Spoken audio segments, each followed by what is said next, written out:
I know that you're a mother, and looking at Aibileen, in the film, and as a father, I can't imagine even pretending to have a significant loss like Abileen's.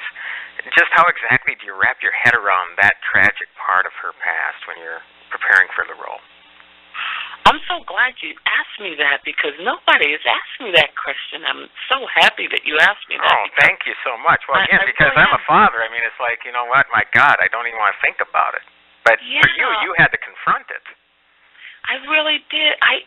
I'm so glad you asked me that, because I have to tell you that was so difficult for me. I mean, I felt like that was the one thing that defined who this woman was, even in the book.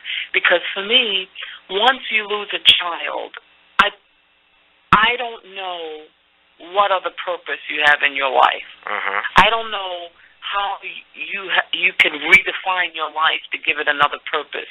Because for me, a child pretty much would be it. I mean, I'm not saying that you wouldn't have any other goals, but purpose. And also, it's a part of your life. Mm-hmm. It's just who you are. It is your life. Mm-hmm. So, for me, I had to create that love and that loss in order to define exactly who Aibileen was. And that was difficult, because when the script was first given to me, very little about tree lore was in the first script. Mm-hmm. Very little. And I didn't feel like you could create Aibileen without tree lore. Because for me, her having tree lore and subsequently losing him is what made her who she was. Because when you find this woman in the beginning of the book and the beginning of the movie, she pretty much is dead. Mm-hmm. She's dead. It's just the Walking Dead. She's just getting by. I think she has moments of joy, moments of life with Mae Mobley. I think that's why she stays with this young girl, is because it's a way of her holding on to her son.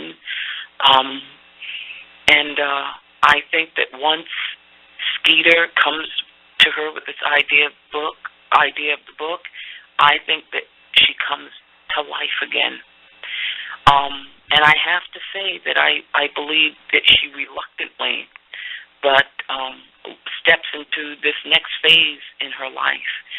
And I believe that without the book and without recognizing that dream, I don't know where Aibileen would have been. Mm-hmm. If that makes any sense. Oh, it makes absolute sense, and I'm glad I asked you. I'm glad you asked me, too, because that was like, I'm telling you, that, if I were to describe what 99% of my work was in creating Aibileen, it was tree lore.